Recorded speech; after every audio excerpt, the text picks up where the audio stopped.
You're a pastor. I am. Have you ever done anything cult-like? Have I ever done anything? Story time. Have I ever done anything cult-like? You're on the spot. Yeah, I have. Okay. This is what just a second ago, I was just talking about just leaders controlling. Yes. Right? And when I was a younger pastor, I made a foolish decision to try to, and I think I've used this story before, but I'll use it again. Okay. Because I made a foolish decision to try to get involved with so there was a young couple that were dating, and I felt like it was an unhealthy relationship. Oh, okay. And so that story was going a weird direction before. I'm sorry. I tried to get involved with a young couple and yikes. No, not that way. Not that kind. Oh God. So no, there was a couple that were dating. I thought it was an unhealthy relationship, and I was talking to the young lady in the relationship, and I was just like, myself and another adult met with them or met with her, and basically we're just like, hey, you need to end this. Like, this is an unhealthy relationship. It's not good for you. It's, not good for you emotionally. It's not good for you spiritually. Like, you need to cut this relationship. And basically, like, was telling her, hey, if you really want to follow Jesus, cut this relationship. Okay. That's so manipulative on my end. Yeah. And so controlling. And it came from a good motive, in the sense that I didn't want her to be in an unhealthy relationship, right? I didn't want her to, I was afraid she was being taken advantage of by this person. Okay. And so I from a protecting kind of standpoint, I wanted to protect her from that, and I didn't want her to be a part of that. But at the same time, I really pushed, like, you're going to break up with him. You're going to break up with him today, right? Like, oh, as opposed to going to them and sitting down with her and her parents, and I had already talked. So they were on board with me having a conversation with their daughter. So that wasn't the issue, but I should have sat them all down and said, here's my concern, and then just left it with them to figure out. Right? Like, yeah. And so that was, for me, that was way crossing a line. Now, this individual and I have talked, like, I asked for forgiveness. We've reconciled. It's cool in that sense, but I will always regret that I did that, because it really devastated her. Because, I mean, she had this, major crush on this guy and was all into him. And, and here I am as a pastor and an authority figure in her life, basically saying, yeah, but if you don't break up with him, you're really not, it's not good for your relationship with Jesus. Yeah. And that might have been true, right? It might not have been the healthiest thing for a relationship with Jesus, but I can't mandate that. Right. I can't tell people what to do. And that was a massive mistake on my end. Just strongly wordedly suggest what people do. No, I just need to throw it. I need to give information to people and say, hey, this is my perspective. Yeah. If I were you, I would do this.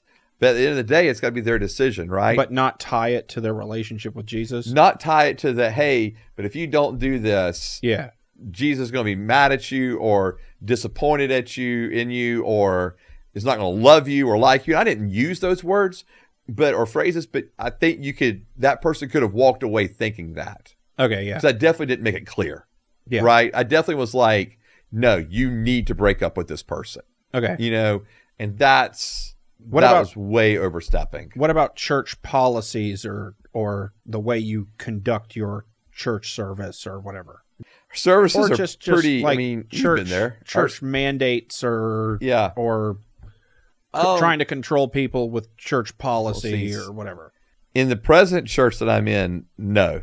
Okay. Never. And the reason, because there is really good accountability set up. And I'll tell this before, right? Like, I think one of the biggest things. So that's the only reason why you don't go full blown cult. No, I don't want to go full blown cult, which is a large reason of why if you guys weren't around, this place would be a lot different. Just saying. No, like, all right, cult time. You're fired.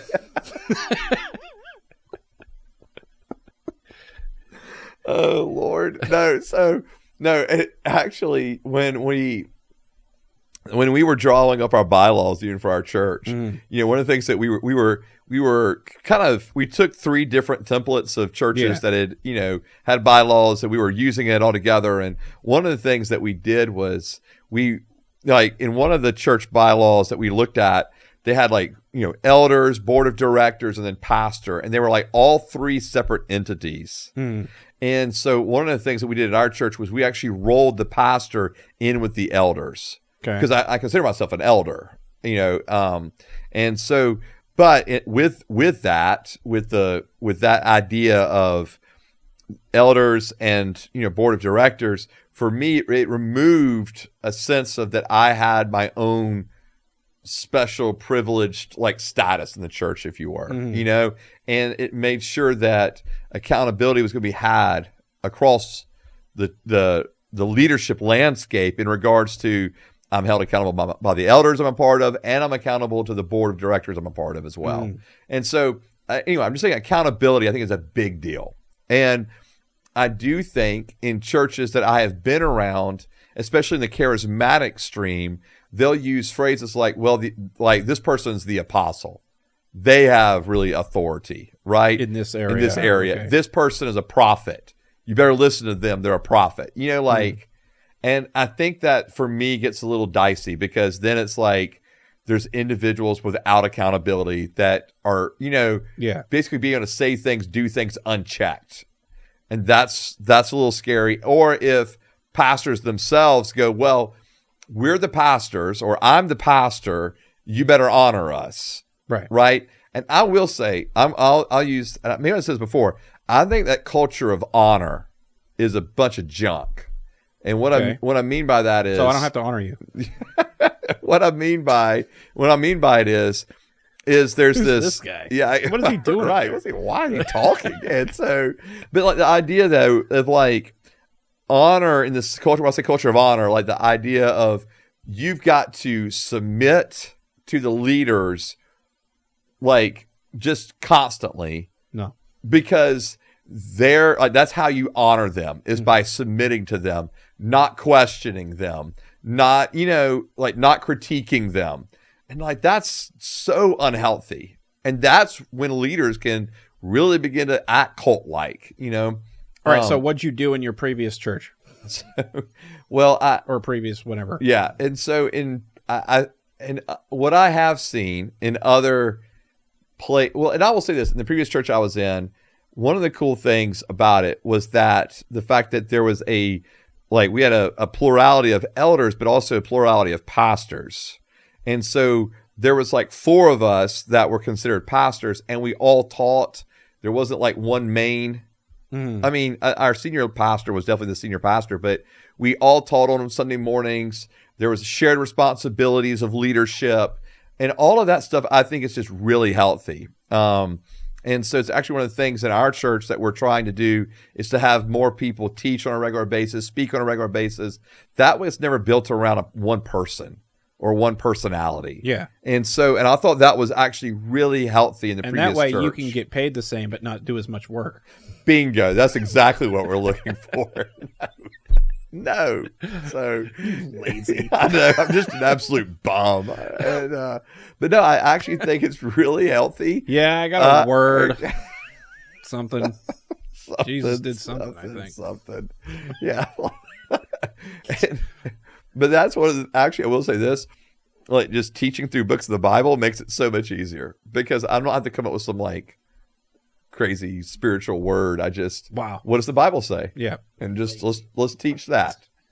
Lazy. No.